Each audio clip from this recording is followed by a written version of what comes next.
O sol escaldante do Egito antigo queimava a pele de José, enquanto ele realizava suas tarefas no palácio de Potifar. A vida como escravo não era fácil, mas ele havia encontrado favor aos olhos de seu senhor. No entanto, naquela tarde tudo mudaria. A mulher de Potifar, uma figura influente e determinada, o observava com um olhar que não deixava dúvida sobre suas intenções. Ela se aproximou e suas palavras foram diretas: "Deita-te comigo." Naquele momento, o coração de José acelerou. Ele sabia o que aquilo significava. Um simples sim poderia lhe trazer vantagens imediatas: proteção, conforto, talvez até influência, mas também sabia o preço que viria com essa escolha. Aos olhos do mundo, ele seria apenas mais um escravo cedendo aos desejos de sua senhora. Mas para Deus ele era muito mais. Ele era um homem de sonhos maiores, um homem marcado por um propósito que ia além daquela situação. Então, com uma decisão que ecoaria através dos séculos, José fez o impensável. Ele disse não. Não com palavras duras, mas com ações firmes. Ele deixou seu manto nas mãos dela e fugiu. Aquele ato de recusa não foi covardia, foi coragem pura. Ele preferiu enfrentar as consequências de um não, honesto a viver com o peso de um sim, que destruiria sua integridade. Mas a história não terminou ali. A mulher de Potifar, humilhada, usou o manto dele como prova de uma mentira. Gritou por ajuda, acusando-o de tentativa de violência. Em questão de minutos, José foi arrastado para a prisão, seu nome manchado, seu futuro incerto. No entanto, mesmo na escuridão daquela cela, algo permanecia intacto: seu caráter. Ele havia escolhido o caminho mais difícil, mas também o único que o manteria alinhado com o propósito de Deus para sua vida. Enquanto o mundo via um escravo derrotado, o céu via um homem preparado para algo muito maior. A lição era clara: dizer não nem sempre evita a tempestade, mas garante que você saia dela com a alma limpa. José não sabia, mas aquele não era apenas o primeiro passo em uma jornada que o levaria a governar nações.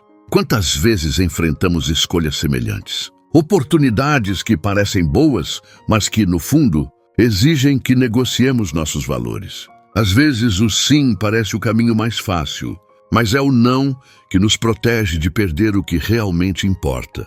A prisão escura e úmida engoliu José em um silêncio pesado. O cheiro de mofo e suor queimava suas narinas, mas nada doía mais do que a injustiça. Ele havia feito a coisa certa, recusado a tentação, mantido sua integridade, e agora estava pagando por isso. A mulher de Potifar, com seu orgulho ferido, transformara a verdade em mentira. Seu manto, deixado para trás na fuga, tornara-se prova de uma acusação falsa. Enquanto os dias se arrastavam na cela, José poderia ter se afundado em amargura. Afinal, ele já havia sido traído antes, vendido como escravo por seus próprios irmãos. Era fácil pensar que Deus o havia abandonado, mas algo dentro dele recusava-se a desistir. Ele lembrava dos sonhos que tivera na juventude, da promessa invisível que parecia guiar seus passos, mesmo quando tudo dava errado. Naquela prisão, José fez uma descoberta crucial. O não que o levara para ali não era o fim, mas um divisor de águas. Enquanto outros prisioneiros se consumiam em autopiedade, ele escolheu servir. Quando o copeiro e o padeiro do rei foram jogados na mesma prisão, José não viu rivais, mas pessoas necessitadas. Ele interpretou seus sonhos não por interesse, mas por compaixão.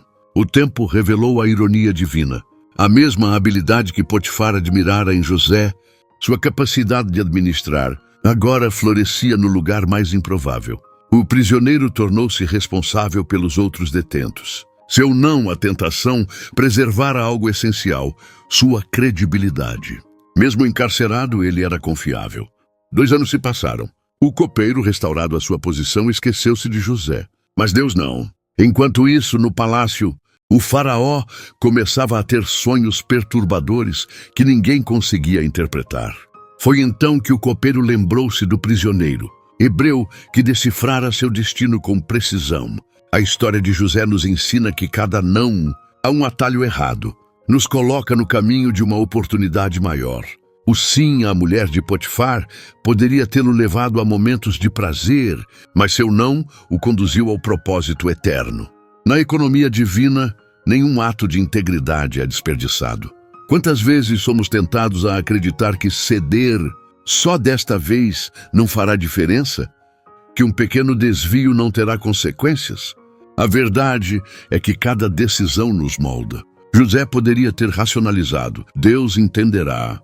É só uma vez, ninguém saberá.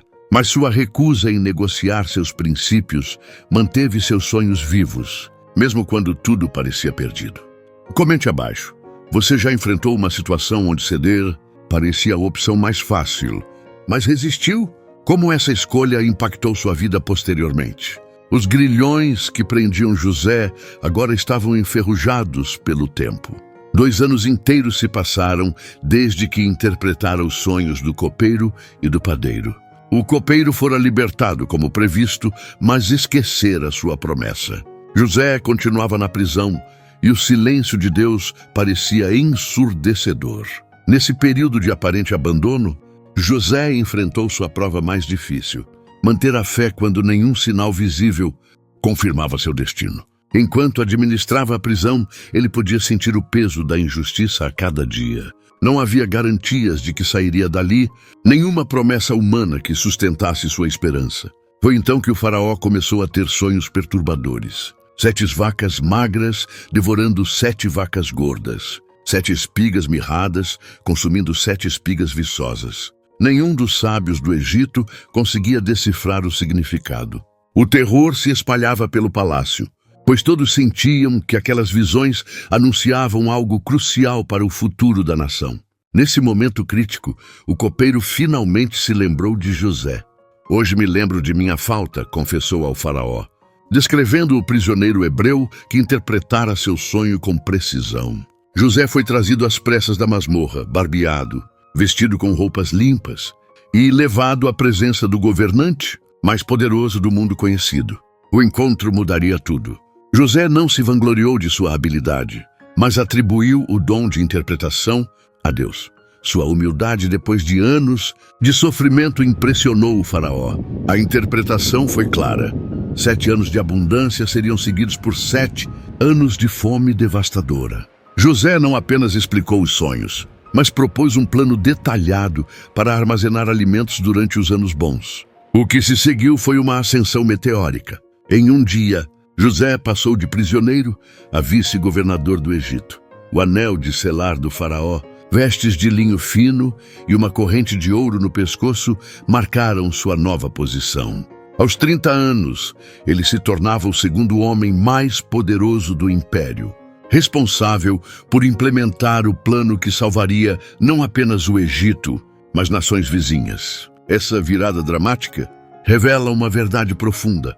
O tempo de Deus raramente coincide com nossos cronogramas. Os 13 anos entre os sonhos de José e seu cumprimento foram necessários para moldar seu caráter. A prisão não foi um desvio, mas parte essencial do processo. Se José tivesse sido elevado diretamente da casa de seu pai à posição de governador, teria falhado. Os anos de adversidade o prepararam para a responsabilidade.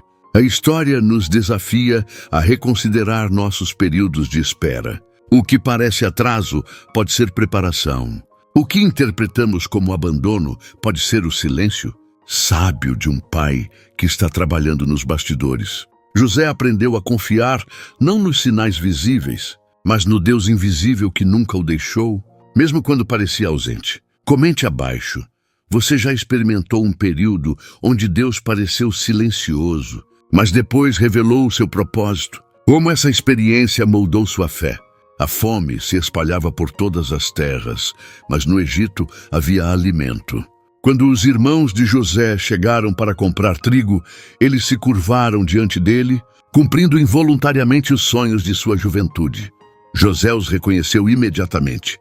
Aqueles mesmos homens que o haviam jogado no poço e vendido como escravo agora estavam à sua mercê.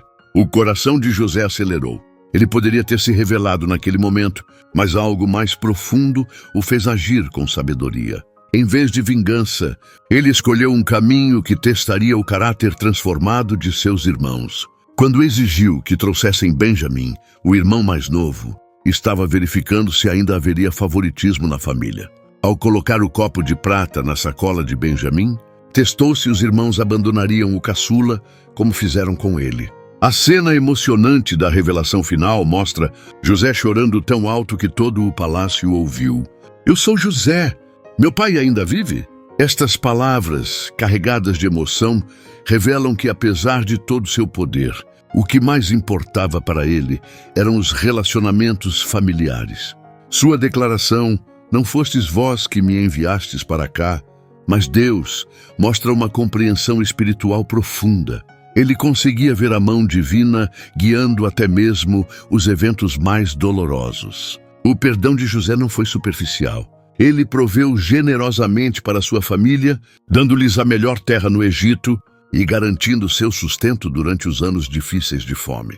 Este ato de graça salvou não apenas sua família imediata, mas preservou a linhagem que levaria ao nascimento de Jesus séculos depois. A história nos ensina que o verdadeiro perdão não ignora a dor, mas a transcende. José não minimizou o que sofreu. Ele simplesmente escolheu ver um propósito maior. Sua jornada mostra que o caráter é formado nas provações e que as feridas do passado podem se tornar fontes de cura para outros. Comente abaixo. Você já enfrentou uma situação onde precisou perdoar algo profundamente doloroso? Como essa experiência transformou sua vida e relacionamentos? Os últimos dias de José no Egito foram marcados por uma serenidade profunda. Aos 110 anos, cercado por seus filhos e netos, ele podia olhar para trás e ver como cada peça do quebra-cabeça de sua vida se encaixara perfeitamente. O menino sonhador que fora vendido como escravo, agora morria como o segundo homem mais poderoso do maior império da época, tendo salvado inúmeras vidas da fome. Com voz firme, mas cheia de emoção, José reuniu seus irmãos para uma última bênção. "Deus certamente vos visitará", declarou, seus olhos brilhando com a mesma fé que o sustentara no poço, na casa de Potifar e na prisão. Ele sabia que a história não terminava ali. Havia um plano maior que continuaria muito além de sua vida terrena. O pedido final de José foi revelador: "Levareis meus ossos daqui." Essa solicitação simples continha uma profunda declaração de fé.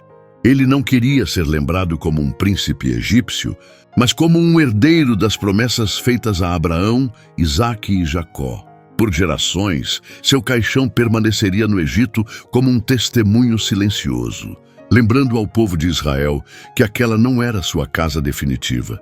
Quando Moisés, séculos depois, liderou o êxodo, cumpriu meticulosamente o pedido de José. Os ossos do sonhador que se tornara Salvador foram carregados através do deserto, simbolizando que nenhum filho de Deus é esquecido, nenhuma promessa é abandonada. A vida de José nos ensina que o verdadeiro sucesso não se mede por riquezas ou posições, mas pela fidelidade em meio às adversidades. Ele poderia ter se tornado amargo no poço, cínico na prisão ou arrogante no palácio. Em vez disso, escolheu confiar, não no que via, mas no Deus que nunca o abandonou. Seu legado desafia nossa geração. Vale a pena manter a integridade quando ninguém está olhando. Vale a pena perdoar quando a vingança seria justificada? Vale a pena esperar quando o atalho é tentador? A resposta ecoa através dos séculos. Sim, sempre vale a pena. Comente abaixo. Qual lição da vida de José mais fala ao seu coração hoje? Como você tem enfrentado os desafios entre seus sonhos e sua realidade atual?